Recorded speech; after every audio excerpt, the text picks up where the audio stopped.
Message ഉണ്ട് സുഹൃത്തുക്കളെ. ഇതിൽ ഞാൻ വെറുതെ പറയായിരിക്കും ആൾക്കാർ മെസ്സേജ് ഉണ്ട്. ഒരു സ്ത്രീ എന്നോട് പറയാണ്, മെസ്സേജ് അയച്ചിട്ട് ഞാൻ പ്രതികരിക്കാത്തിന് അവസാനം എന്നോട് പറഞ്ഞ എന്താ പറയുക, നിങ്ങൾ ഈ ഹജ്ജിന് പോകുന്ന ആഡംബരക്കാരില്ലേ നാട്ടിൽ, അവര് ഹജ്ജിന് പോകുന്ന ഒരു ഹജ്ജിന്റെ പൈസ തന്നാൽ മതി ഈ ലോണിൽ നിന്നും കടത്തുനിന്നും ഞങ്ങൾ രക്ഷപ്പെടാൻ, എന്തേ നിങ്ങൾ മറുപടി തരാത്തത്?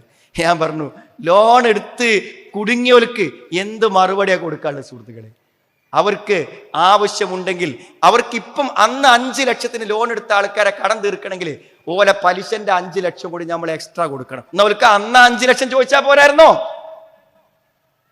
ആ ലോൺ എടുക്കുന്ന സമയത്ത് ചോദിച്ചാൽ പോരായിരുന്നോ 5 ലക്ഷം? എന്നിട്ട് അവർക്ക് സമാധാനമില്ലത്രേ. എന്നിട്ട് ആ സഹോദരി പറയണു, ഈ പലിശ കൊടുക്കുന്ന പൈസ ഞങ്ങൾക്ക് ഈ പലിശ വീടിയിട്ട് ദിവസ വരുമാനമായിട്ട് കിട്ടുകയാണെങ്കിൽ ഞങ്ങൾ എത്ര ആഡംബരമായി ജീവിക്കുന്ന.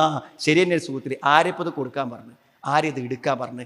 ഒരാളെ കാണിച്ചു തരൂ, ലോൺ എടുത്തിട്ടും പലിശ എടുത്തിട്ടും ജീവിതത്തിൽ മെച്ചപ്പെട്ട ഒരാളെ കാണിച്ചു തരൂ. യംഹഖുല്ലാഹു റിബ. ഇപ്പൊ നമ്മളെ സ്വസ്ഥത കെടുത്തിയത് ആരാ സുഹൃത്തുക്കളെ? നമ്മളെ സ്വസ്ഥത കെടുത്തി. എന്തിനാ ലോൺ എടുത്തത്? അപ്പൊ ഞാൻ ഈ ലോൺ എടുത്ത സ്ത്രീയോട് പറഞ്ഞു, ഇവിടെ ഇങ്ങനെ ലോൺ സെറ്റിൽ ചെയ്യണ ഒരു ജീവകാരുണ്യ പ്രവർത്തനത്തിന്റെ കമ്മിറ്റിക്കാരുണ്ട്. ഓലോട് ഞാൻ പറയങ്ങളൊന്ന് വിളിക്കും. പിറ്റേന്ന് എനിക്കുള്ള വിളി എന്താ വിളി പറയണോ? പറയങ്ങള് ഓല 600 സ്ക്വയർ ഫീറ്റ് വീട് പണയത്തിലാണെങ്കിൽ അവരെടുത്തിരുള്ളൂ. ഞങ്ങളത് 1200 ഉണ്ട്. ലോൺ എടുത്തുണ്ടാക്കിയത് 1200 സ്ക്വയർ ഫീറ്റാണ്. എനിക്കാ പിന്നെ ജീവകാരുണ്യ പ്രവർത്തന കമ്മിറ്റിനോട് ഒരു സ്നേഹം തോന്നി. ഓരോ നിബന്ധന വെച്ചല്ലോ, 600 സ്ക്വയർ ഫീറ്റ് വീടുണ്ടാക്കാൻ ഇടങ്ങേറായിട്ട് ഉണ്ടാക്കിയവരാണെങ്കിൽ ഓൽക്കൊരു ചെറിയ സഹായം ചെയ്ത് രക്ഷപ്പെടുത്തുകയാണെങ്കിൽ നമുക്ക് ആലോചിക്കാം. 1200 അതുകൊണ്ട് രക്ഷപ്പെടാത്തത്. സുഹൃത്തുക്കളെ, സംതൃപ്തി, വാടക വീട്ടിൽ അഭിമാനത്തോടെ ജീവിക്കുവാനുള്ള മനസ്സ് വേണം നമുക്ക്.